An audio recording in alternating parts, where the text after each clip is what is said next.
Welcome to Technado, featuring sysadmin expert Don Pizzette, security specialist Daniel Lowry, and Peter. Hello and welcome to Technado. I'm your host Peter Van Rysdam, and I am joined by our usual crew here today. We have Don Pizzette. Don, how you doing? I am doing great. You know, sometimes we have a slow news week, and you got to pick just the right articles, things we know we can talk about. This week, so much stuff has happened. It was insane. I had a real hard time paring down what we're going to talk about. So much so that you didn't. We do have a lot. More articles than ever. We'll see what 17 happens. articles. Record-setting articles. Daniel, how you doing? I'm looking forward to the marathon sprint here of Technado, where we do 17 articles. Well, a marathon and a sprint. Yep, at the same. Yeah, you're going to run a marathon at full sprint. Oh, this is going to be a problem. You know what usually I wonder happens if there's people is- that can do that. Yeah. I bet there's some superhuman out there that can make that happen. Yeah. Yeah, Olympians. Yeah. People like that. All right. Well, before we even get to all those articles, we want to actually look back. Last week we talked about LastPass. We spent really half of the show talking about that breach and kind of the fallout from it, and I spent all the time since then updating passwords. But we did have a ton of comments from all of you on our YouTube post about that with some more information, some helpful insights and your own experiences. We wanted to kind of talk through a couple of them because there were a couple to kind of clarify some things we talked about. So Don, you pulled some of the best. So, yeah, I grabbed a few things. The first thing I want to lead with is we did have a factual error in our reporting last time. I know that's never happened. Just one? That's never happened. Better. Yeah. So a couple of users, Sarbook was one, I think the first one that I noticed, Entwistle, or a couple of other YouTube users that posted that in the LastPass disclosure, we had indicated that the usernames for accounts were unencrypted, and it turns out the usernames are actually encrypted. So I'll quote Sarbuck here where he said, the username field is encrypted, so that's something, but still not great. And your comments about phishing still very much apply. So it's a little bit better, I suppose. Your notes field, your password field, your username field is actually encrypted. And would they have your email from another field potentially? It's possible. A lot of websites are really good about not having your email or your username in the URL. Yeah. But any website that has it in the URL, the URL absolutely was in plain text, and so that one's a challenge. Okay. And we have some other comments in a minute here, which will tell you why. Like the phishing side of things is still very very possible. But yeah, so a little bit better, I guess. Does it cost money to encrypt things, or what if you're going to encrypt some of it? You're going to be like, well, encrypt this stuff, but we can't afford to encrypt all the rest of the data in this file. So normally, yes, you have to take CPU power to encrypt things, right? But in this case, LastPass always encrypts stuff on your own machine before you upload it. So it's your own CPU power. It's your own CPU. The problem, though, comes into how their plugin works, like their browser integration. They need to be able to match the URL to what's in the database and so on. And so they made the choice to speed things up by not encrypting that URL. That's a choice they made. They could have encrypted it. It wouldn't have been a bigger burden. But there you go. That's where we're at. That's the corner they chose to cut. Yep. Now, Sarbuck, he actually had another comment that is real important. I mentioned that I could not find out when the actual breach occurred, and LastPass has not gone out of their way to release it. Well, he found out that if you submit a support ticket to them, they'll actually tell you. So you have to ask for it. Otherwise, they're like, well, you never asked. So he found out, and they did reveal that it's actually worse than what I thought. I said the breach could have occurred as far back as November. The breach where they stole the vaults actually occurred on September 22nd. That means your vaults, if you're a LastPass customer, your encrypted vault has been in the hands of attackers for 3 months. And 3 months before LastPass came out and told you that. Now, correct me if I'm wrong, Don, but that sounds bad. That does sound bad, doesn't it? Okay, yeah. Yeah. And I guess maybe they could make the argument, like with GDPR, where you're supposed to notify people in 3 days. They could make the argument that maybe it was written in European and they thought it was months. Well, is it possible that they didn't know they were hacked? It is possible. That would be a really bad look for them. Yeah. Especially with the other breach. The average amount of time that it takes for a breach discovery is over 200 days. Yep. There you go. So they're under. Congrats, LastPass. You did it. Good for them. But yeah, so that's bad. That certainly paints a bad picture for them. But 3 months, September 22nd, for those of you that like me that were wondering, big thank you to Starbuck for providing that. There was another comment that came in, and this one I thought was really super interesting. Peter actually pointed this one out to me from user Anorax. I didn't look up what Anorax means, so sounds like something from Ready Player One. Or if you're having a hard time sleeping, Anorax might be right. Ask your doctor if Anorax is right for you. Side effects are rare, but include but fatal. fatal. Yeah, every time. So he said, and I'll just Sure, quote you'll be him. part of that 30% that doesn't die. He, unlike me, his iterations were at 100,100, the default. My iterations were at 6,120 for whatever reason. But he said, I ran my 12-character random LastPass master password, which had 100,100 iterations, on my RTX 4090. Apparently, Anorax has a lot of money. Yeah. So on his RTX 4090, using one of the better open source password crackers, and it cracked my LastPass password at the 63-hour mark. Complex master passwords are useless if the password vault gets stolen. So 63 hours on a, albeit expensive, consumer grade video card. That's really telling. Right there. What's 63 hours from September 22nd? September 25th. Do the math, right? Right. Okay. Yeah. So that's when all my stuff. Oh, yeah. was lost. No, wait. My password was shorter than his. So I mean, it does kind of bring up the point now is, do we now still consider a 12-character password complex and strong, or do we now bump it up? Yeah. And depending on how it's stored, does that necessarily, well, I guess it does still matter. Right. And if you're using a password manager to basically generate all your passwords, shouldn't you just set like a default of 25? Yeah, why not? 30, whatever the case is, right? Yeah. Yeah, absolutely. But yeah, I was surprised to see that. I made the comment last week that if you were the attacker, if I was the attacker. I know this is the master password, by the way. I'm just generally, yes. You have to create a good, strong password yourself for that. And if you do a password phrase, that's really not a hard thing to do. It's not a hard thing to do. Yeah.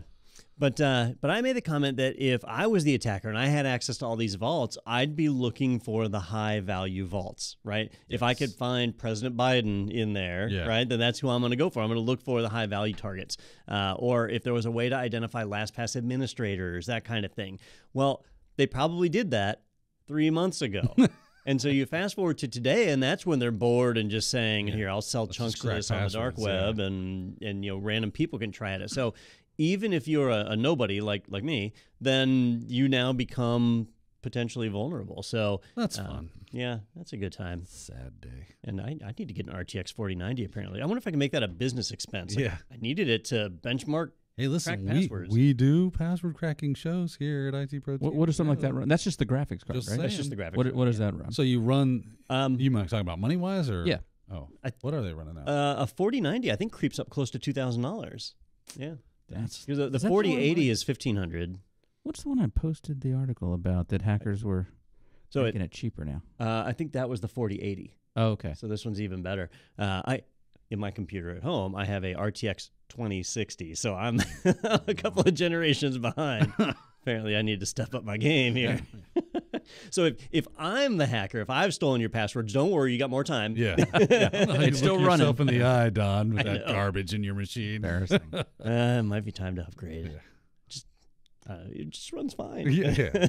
So there were some funny ones too that made. So I did set aside some funny ones. There were a couple of comments that I liked. Mike Reese, I think, had one of my favorites where he said, SMH, FML, and I'm SOL with LastPass and every other abbreviation the kids use. That'd be a good password, actually. I'm not familiar with SMH. So much hate. Oh, no, okay. shaking my head. Shaking my head? Yeah. Oh, I thought it was so much hate. No, because then you'll see SMDH, which is shaking my dang head. Oh, yeah, that doesn't make sense. So much dang hate. Well, I learned something new today, SMH. You think LOL is lots of love? It isn't? Laugh out loud. No, I saw a thing about like a woman's mother sent her, Aunt Patty died, LOL. Wow. So I thought that meant lots of love. Yeah. My condolences, LOL. Good to know. Right? I've been using it wrong all this time. But my absolute favorite, and I know when people submit on our website, we can send them swag. If we can figure out who this person is, we should send it. But it was a YouTube user, It's Only Me. make it easy to track down who that is, said that they're changing the company name. The new company name is LastPass, which I thought was pretty witty. Yeah, I don't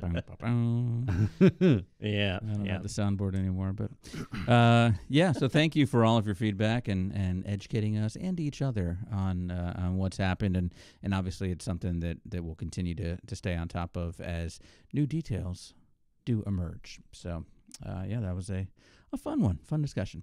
All right, well, the first thing we want to get into this week is CES, the computer or consumer electronics show, took place last week in Las Vegas, Nevada, as it always does in that first week of the year. Never heard of it.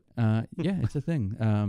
It's where all the drones come out and all that good stuff. But yeah, we went several years back, probably like 2016 or something like that. What was the rule I made? It was no drones. No drones and no TVs? Or no, it was something else. There were 3 things that I had to ban. Yeah. I forget what they all VR? were, but it might have been VR. Yeah. It is the consumer electronics show. We normally try and focus on sysadmin, netadmin relevant news.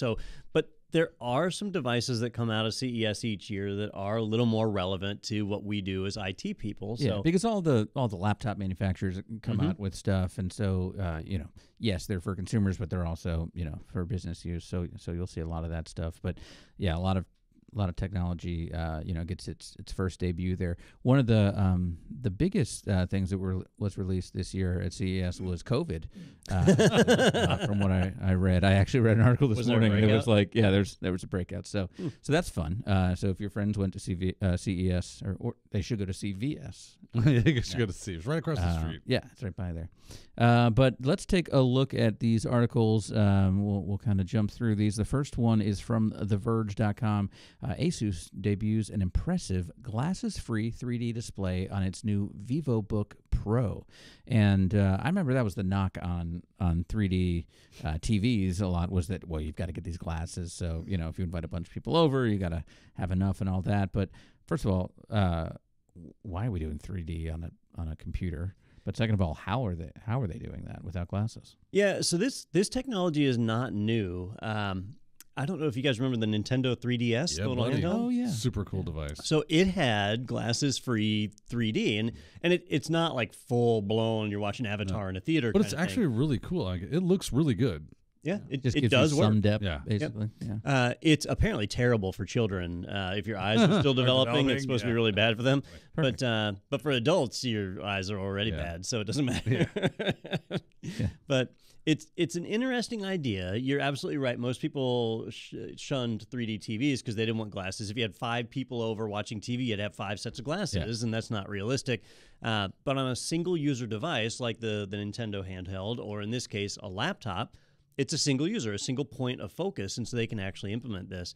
And they do it through a lenticular lens. If you remember those stickers you had when you were a kid, you can kind of turn them side to side and the dinosaur moved. That's how this works, except it's a dynamic picture. And you can do 3D content specifically made for this, or you can just take anything that's 3D. If it has 3D support in it, it can render it, and it does it at, I want to say it was 120 hertz. 120 hertz. 120 hertz, which is decent. Not great. Some of those 3D TVs were up at higher levels, 240 hertz and higher. 120 hertz is decent, and they have to do that to kind of keep the price point down and the heat and battery consumption, which has to be through the roof. But it's a neat gimmick. I don't think it'll catch on. I don't think we'll see this around a year from now. And there have been some other vendors that have tried it, but it does show that there's some powerful stuff that could be done if people really wanted it. Yeah, I think it's one of those where they're solving a problem that doesn't exist. I don't think people are like, God, I wish this PowerPoint were just 3D. 3D. Yeah. I mean, maybe in certain gaming scenarios, and they do mention in the article, a couple of gaming setups and stuff that they've played with it. But yeah, I just. You mentioned the 3DS, and all I can think of is the Virtual Boy and how bad that was. Yeah. Right. It was giving people like massive headaches. It wasn't really portable, and then you could buy some weird strap to fix it to your head so you didn't have to put it on the stand. It was just it was a great idea that was so poorly executed. Yeah. I mean, you could argue it was before its time, but I don't think it ever had a time. Yeah. I've seen a lot of people that are making like handhelds out of the old Virtual Boy systems, so that you can at least have a hand, and you can with a set of glasses, get the 3D effect out of them, I think. So you mentioned those stickers. Is this the same kind of concept where, because those had ridges? Mm-hmm. So is that like kind of what's happening under the glass? Almost definitely. And I haven't had one in my hands to be able to disassemble it and see, but it almost definitely has that. It probably under another sheet of plastic to make it feel flat. I didn't see if it was a touchscreen. That would be impressive if it was 3D and a touchscreen. But Haptic feedback gloves. yeah. See, I'd get it if it wasn't under another piece of glass, because I did love like scratching those stickers. It's kind of like Why is Peter sniffing his screen? yeah, scratch and sniff. Yeah. You're halfway through a meeting and Peter's over there. Zip, zip, zip, Yeah. zip. Now, if anyone released a scratch and sniff Screen display, Yeah, if you could scratch the that's apple and you do spell we have apple that or headline? whatever. No, they didn't do that Yeah. yet. That's a shame. You I have don't know how to do it. smell-o-vision. The It'll smell be here of one day. That's it. It'll happen. Yeah, and We keep hoping. Not looking forward to that day. There's nothing. Welcome good to the about fart that. channel. Yeah, All farts. I mean, all the basically, time. unless you're watching like the cooking channel, that's That's true. nothing good. Do you remember in Futurama where the professor had made the giant telescope that was a Yeah. smelloscope? Yeah. And God. All right, let's take a look at another laptop. Well, or kind of a hybrid device here from Tom's Hardware. A Lenovo Yogabook 9i has two 13-inch OLED screens. It's like the Surface Neo we never had.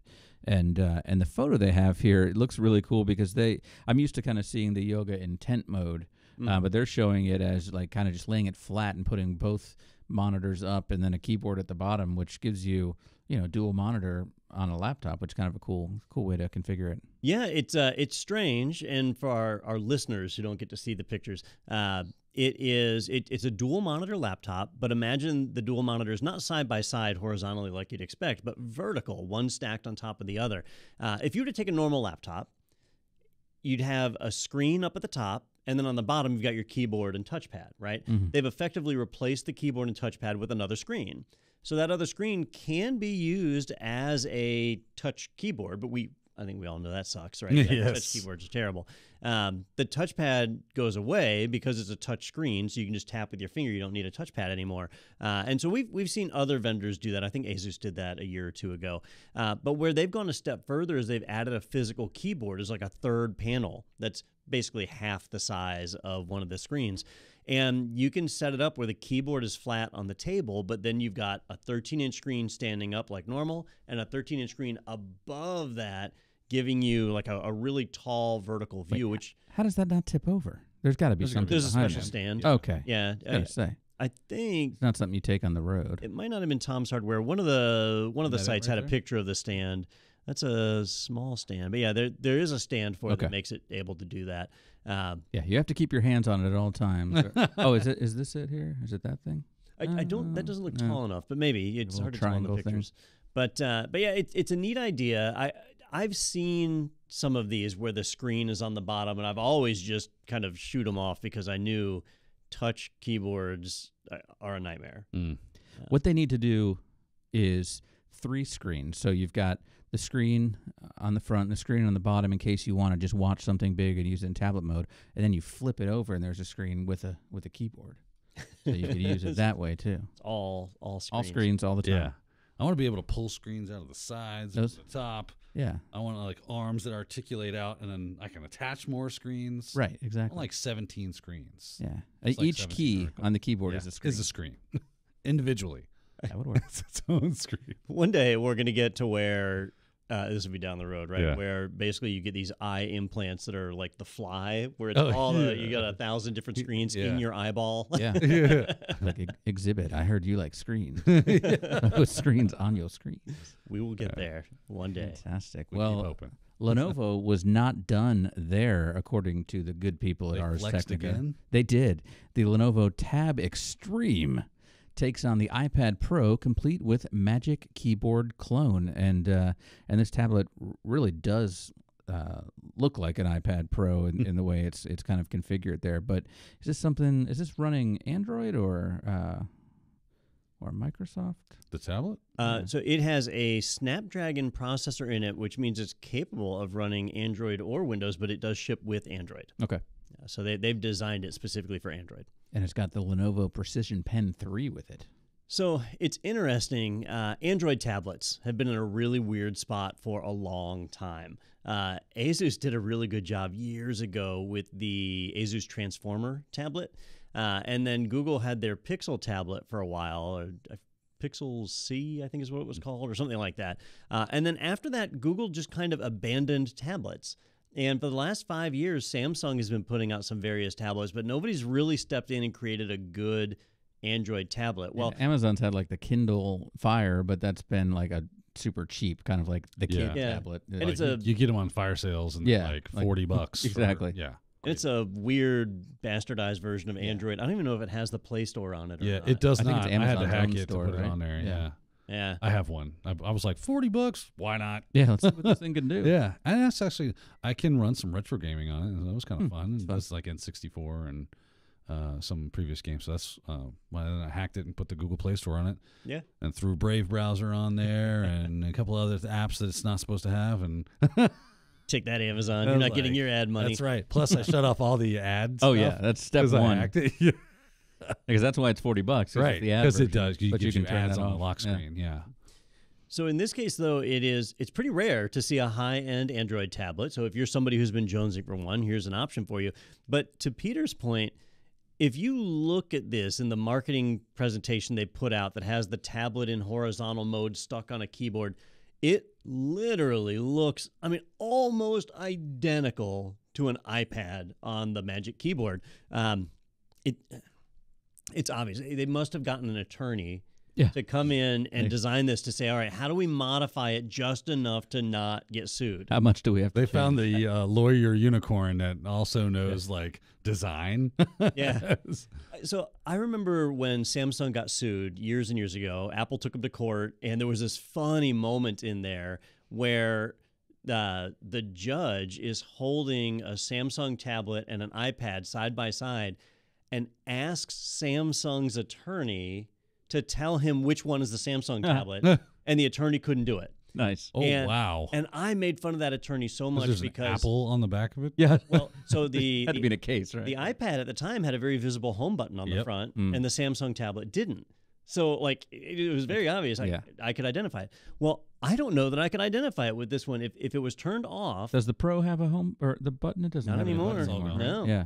And they have USB-C ports now, just like this, and the Right. speaker holes and all. Speakers on the bottom. It looks. And it's not like identical. rounded like it was at the bottom anymore. It's more Yeah, it's squared off. squared. So it's kind of shocking here. But if you're interested in a Android tablet, but you like the design of an iPad, then this one's going to be a winner for you because it's a total rip. Interesting. Shut up and take my money. So, but speaking of money, it says it's a laptop-sized tablet with a laptop-sized price tag, and where is it? $11.99.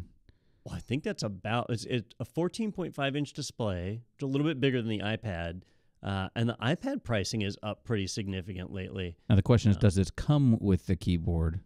Yeah. Or is that because if it were Apple, the keyboard separate, the pen separate, the pencil in Apple's case, so that price is just going to go up. But they're like, hey, if it's going to look like it, why not make money like it? So we will see if this does. And did we have one more? We had one more from CES as well. So this one, the cool one. Oh, yeah. This one is from Engadget. MSI made a router with antennas that follow you around your house. And after this, it says there's no excuse for having slow Wi-Fi at home. And this thing looks like, I don't know, some sort of like alien device that was flown down. It made me think of Halo. Oh, right? yeah, The video game yeah. Halo, you're Yeah. the Master Chief, and you're running around, and there's and the aliens hide behind something, and it's this Asus router. Or not Asus, MSI. It's an MSI router. It looks bizarre, like something out of a spaceship. Most home wireless routers, well, I was about to say something stupid. All home wireless routers have antennas, right? They need that to function. And those antennas are directional, but we don't normally worry about it. They give us a strong enough strength through our homes to be able to work. Is that why you have so many on a lot of, because they're directional, so we've got one pointing each way? That's one part of it, yes. But the other part is that an antenna can only send or receive data at once. It can't do both at the same time. Oh, okay. So the more antennas you have, the more people can simultaneously. Yeah, because they look like spiders, Yeah. so many of them. Oh, yeah. Well, this one, I wouldn't say spider. What does this look like? Looks like a ship. Yeah. Yeah. I mean, it looks like wings. just It's like what's up, wings that yeah. are facing up. So it has these massive antennas that are mounted on it, and they move, they turn.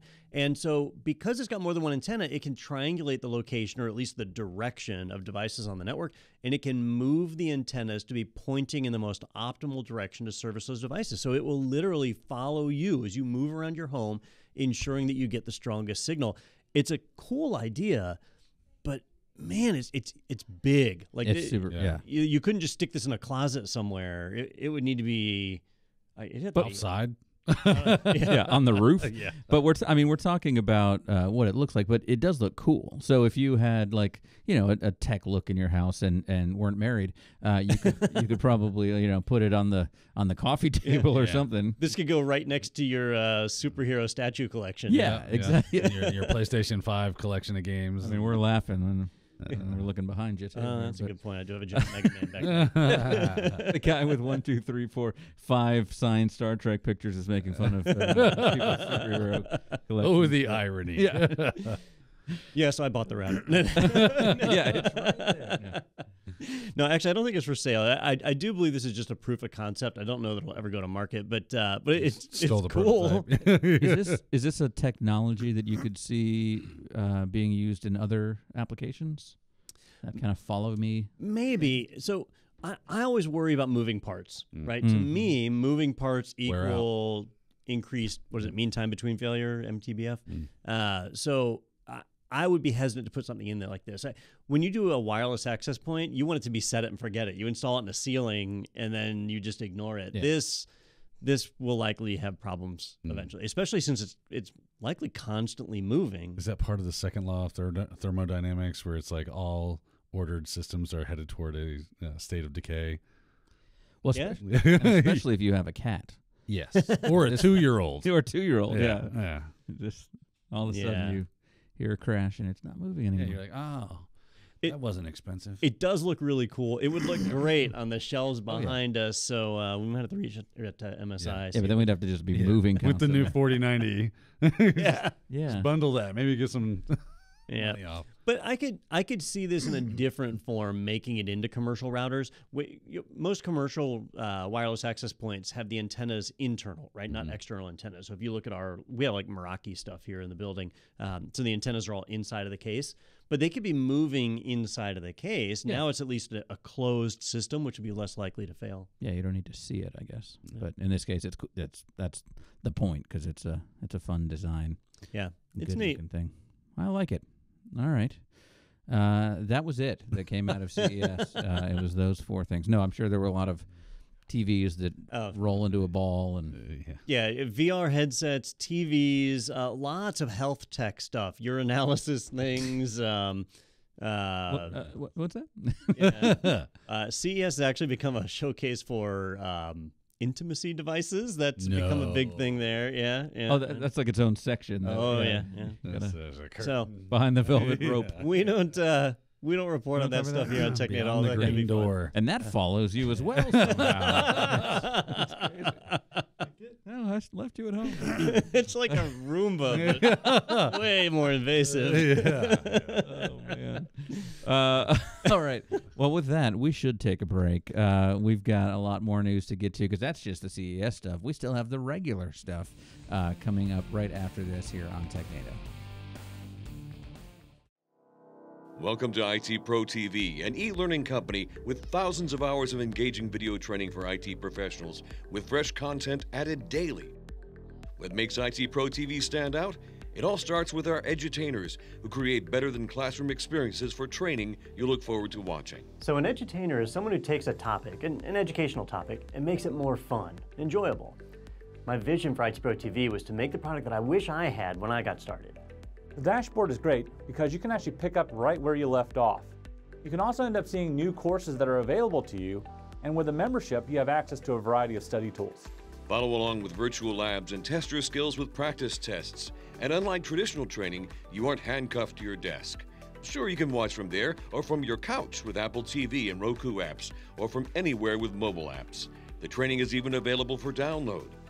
If you're ready to watch and learn with the IT pros, Check out the flexible membership choices online today at www.itpro.tv. Do you know what's better than being an IT Pro TV member?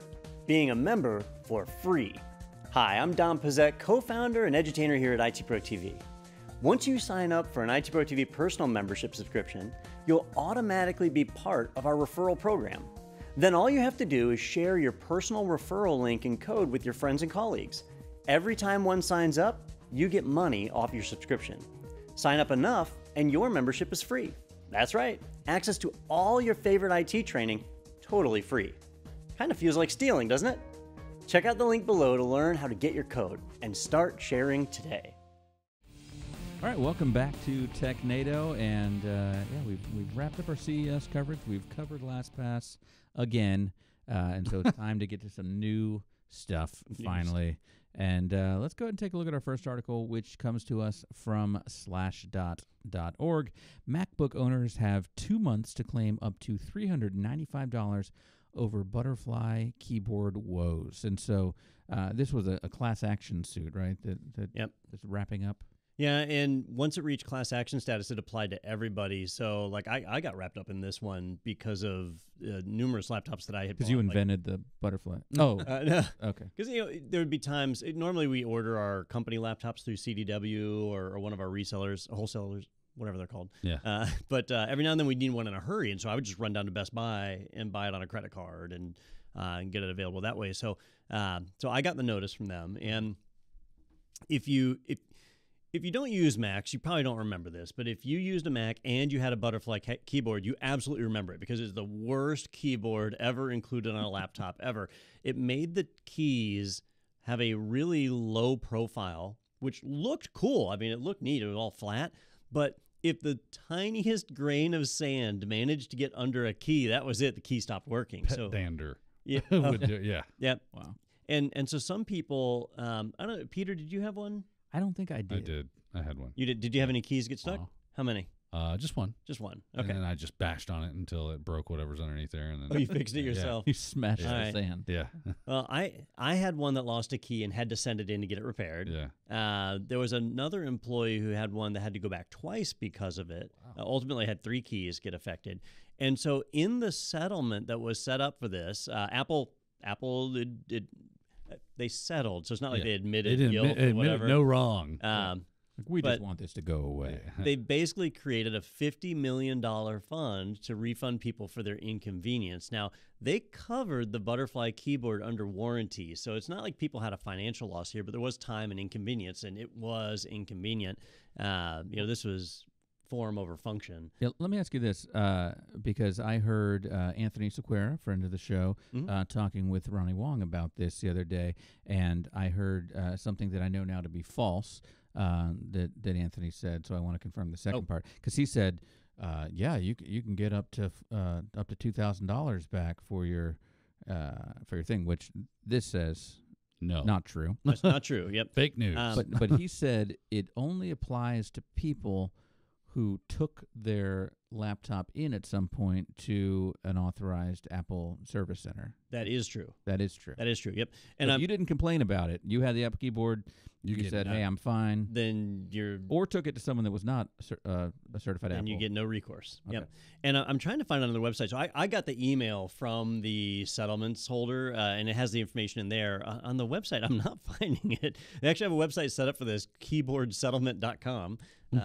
But basically, typing that in with your butterfly keyboard, losers. Yeah. The amount of money you get back is contingent upon how many times you took the laptop in from warranty service. So, like mine that I only took in once, I forget what my settlement thing would be. It's like $95 or something. Okay. And then if you took it in twice, it's a little bit more. And if you took it in 3 times, that's when you get to that $395 maximum return. So not everybody is qualified for the highest level. So there's these 3 groups, and you'll fall into either Group 1, Group 2, or Group 3.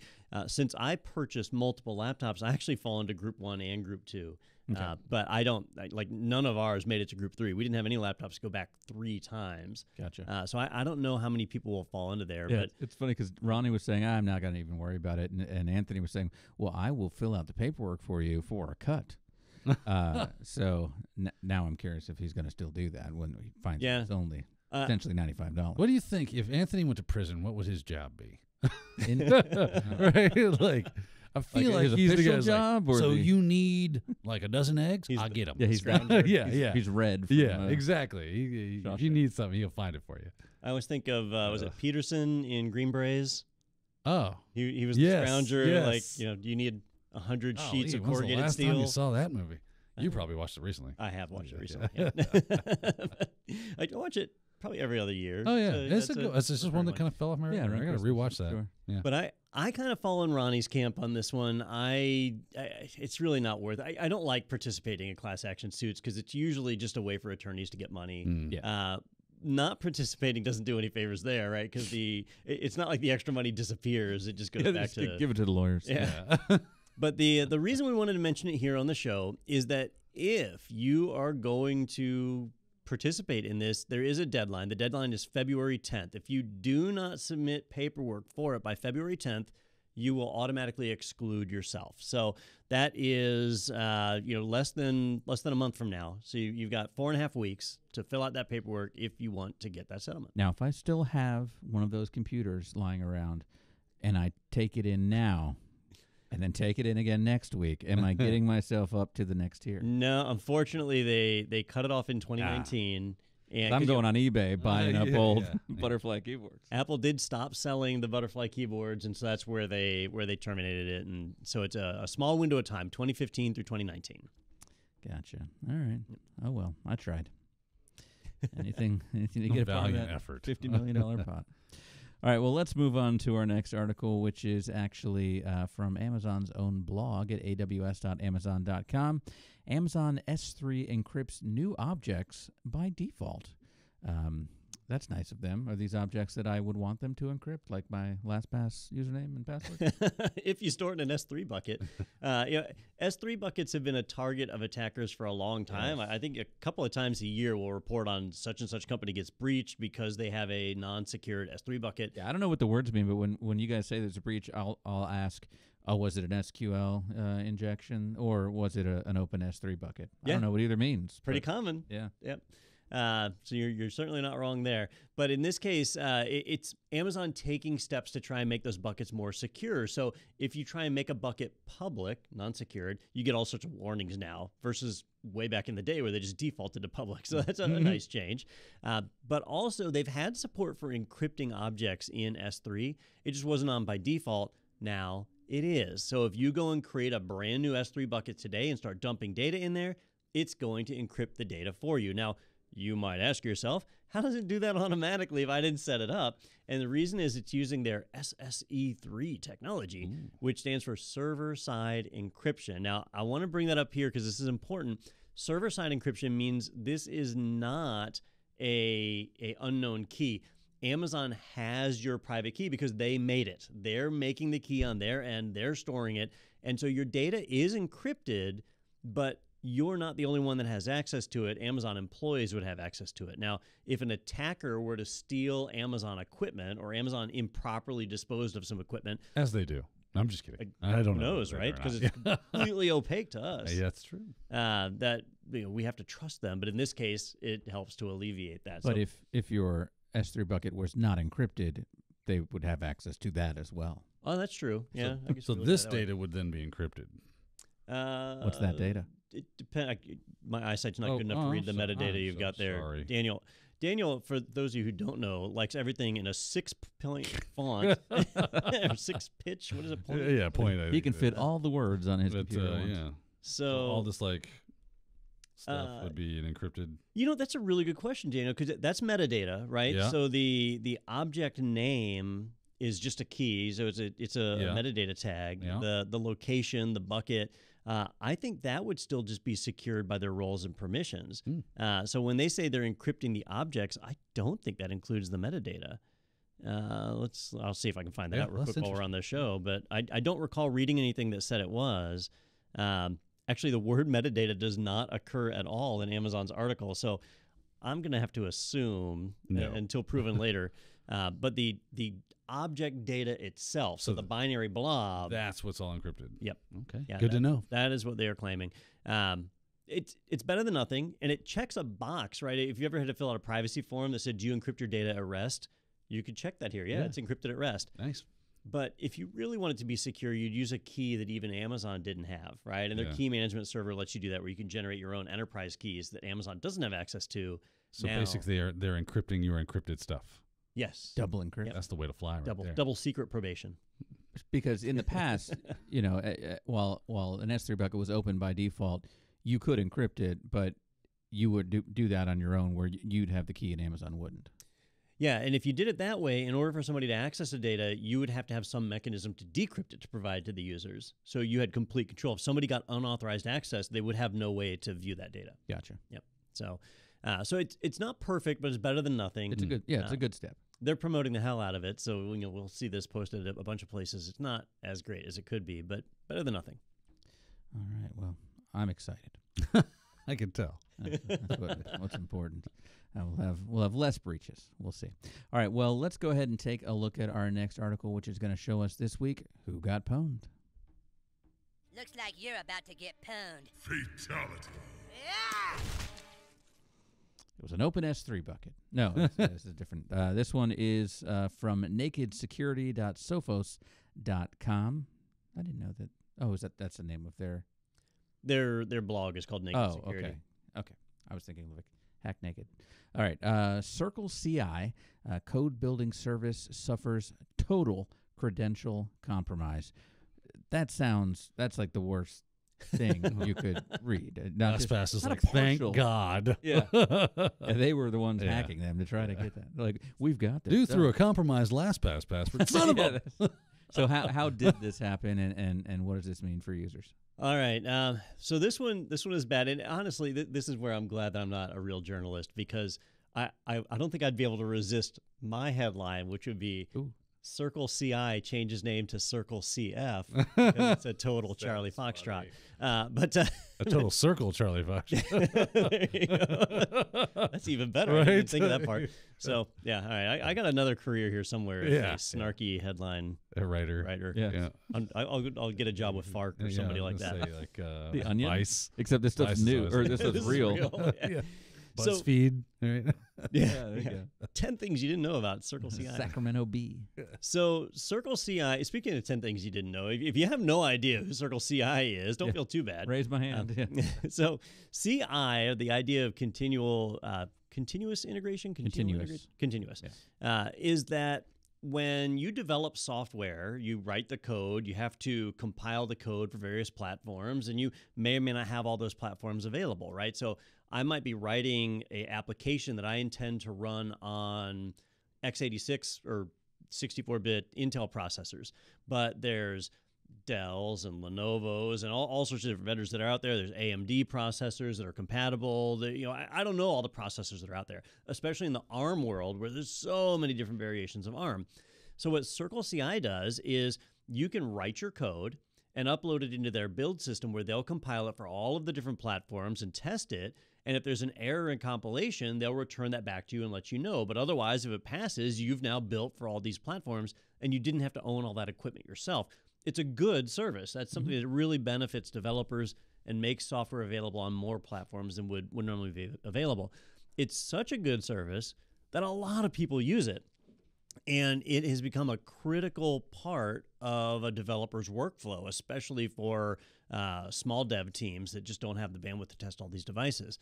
Well, they had a breach. And the details of the breach haven't fully come out as far as I'm aware, but the attackers were able to basically get everything.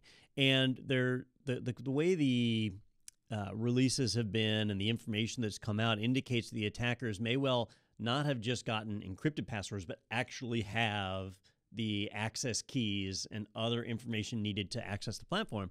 If an attacker can gain access to your build platform, they can modify your code and build the application as you, signed with whatever security features, and publish it, and it would show as coming from you. Well, the good news is this is a bunch of mom and pop shops, right? Yeah. they have some big customers. Did they post a customer list anywhere? I don't think they did. That would be catastrophic at this point, I think. So. Needless to say, some really, really big companies use Circle CI. I think in that industry, they're one of the #1 vendors. If you look on their own website, they tell you who they work with. Oh, Google, HashiCorp, Condé Nast, Asana, Peloton. Do I have to change my password again? That's all I I just changed. No, but you have to wonder if you can trust applications you download. Like Condé Nast, I think they own half the magazines and travel publications and stuff like that. Yeah. So if you have, I'm trying to think of some, I don't do travel magazines, but if you have some Condé Nast magazine app on your phone, Sure. Yeah. how do you know if it was safely built or if it was, run through this process? It's a big deal. This one's pretty bad. You just got to take people on good faith. That's what I like to do. Yeah. Yeah, just trust them. Yeah. I call it all the trust. Yeah, they're doing the opposite of best zero they can. Everybody. Yeah. Much trust as I can. It makes me worry. And Daniel, you probably have a unique perspective on this because you did that OWASP Top 10 training. Yeah. You created that I training did to create teach training developers. for OWASP Top 10. Developers don't always think about security, and even when they do, sometimes it's hard for a developer to understand how risky some of the stuff is they put out. Right? Well, because the mindset can kind of start to be like, well, they'll never do that, right? You'll never see this.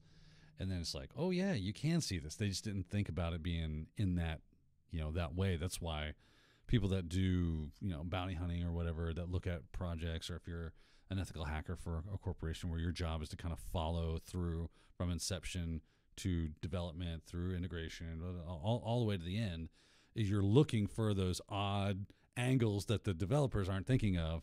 It's like, stop trusting users. Just stop doing it. I don't know why you continue to do this. But it's really hard to make that. Yes, I know it's more work for you, but then we don't have things like this, right? Yep. So, yes, it is more difficult. Done is not better than perfect in this kind of situation. Security is paramount. You must take that into account. Stop putting things in that will allow for manipulations like this. Yeah. Now, what makes this one, what will probably go down as one of the worst breaches of this year, which is funny to talk about after LastPass's debacle, right? But They are. The bar was set. LastPass will probably say, well, that was 2022. That was last 2022, baby. So in 2023, so far, this is the worst one. That was Q3 2022. And the reason is you have to think of how developers would use this platform. So in order to build the code, Circle CI has to have access to the code, right? So you would get an API key or an access key from GitHub and put that in Circle CI. Well, that's been compromised. And so if the attackers got into Circle CI, they now have access to your GitHub. And if you're running on-prem GitHub, maybe you've given Circle CI access to your on-prem environment. Attackers can actually use that to leapfrog into your own environment. That's the danger that we have here. And in Circle CI's own announcement, they've asked people to please rotate, this is the quote, please rotate any and all secrets stored in Circle CI. That means the secrets for any platform that you've got integrated into it.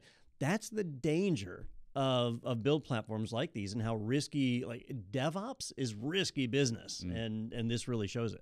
It's funny, we push to go to these single sign-on platforms, to these, service-type platforms where you do it for me, and everything's there, and everybody's using it.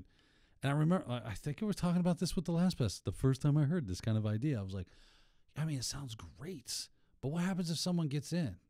Well, then, it's cats and dogs living together. It's total anarchy. It's not good at that point.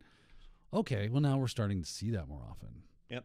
Right. I think I have identified the company that's having the worst week because I went to Circle CI's website and they have their list of case studies, and on that list all the companies they work with. Coinbase is on there. Yeah. So not only were they affected by that, they've announced today that they're laying off 20% of their workforce, and 6 days ago they reached a $100 million settlement with the New York financial regulators for shady practices. So, yeah, that's a bad week. So after all that, now they've got to worry about their Circle CI data. Yeah. Well, that's the challenge of these platforms. Now, to Circle CI's credit, they did release a tool that you can use. It's a script. You can pull it from GitHub and run it that will search your entire Circle CI environment and reveal every key that you've got stored in there, so you know what to go and reset and I gotta change. get my hands on that tool. I know it kind of it sounds a little risky, doesn't it? But it's your own account. Yeah. So that it helps you identify the keys that are stored in Circle CI to replace them. Open source tool. It is. Yeah, it's on GitHub. There You can go you and go. find it. So I just need to modify it a little bit. All you have to do is put your API key in. Yeah, it's easy. Are they sure that email came from Circle CI? Oh, that would be the icing on the cake right there, wouldn't it? Like, it's a inside actor, right? I just changed my password. Oh man, man, yeah, that would be pretty bad. yeah. You ever see that meme of Homer Simpson? And it's like, how bad can things get? Like, or how bad did you mess this up? And it's him. He's got like a chef's hat on. He's got milk in one hand and cereal in the other, and the bowl is on fire. I'm like, that's pretty bad. That's what I see. Figured out a way. Yeah.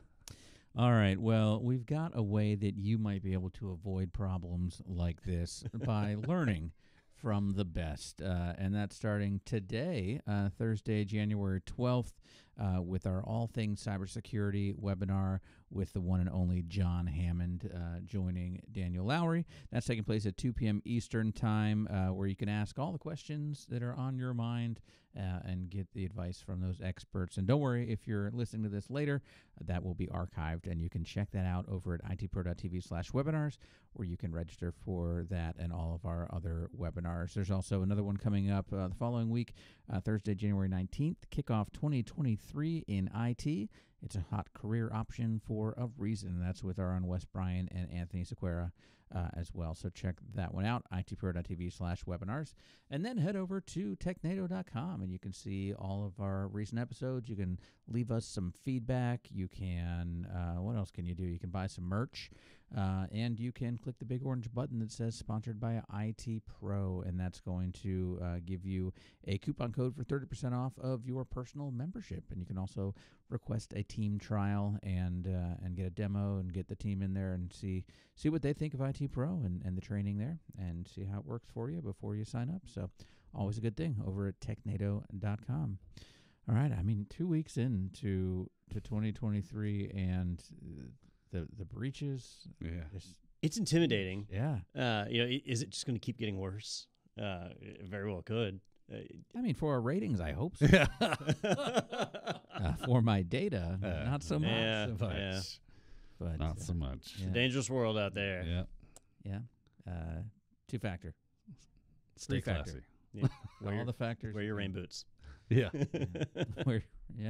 And belt and suspenders. Yeah. All right, everybody. Thanks for watching, and we'll see you next week right here on Technado.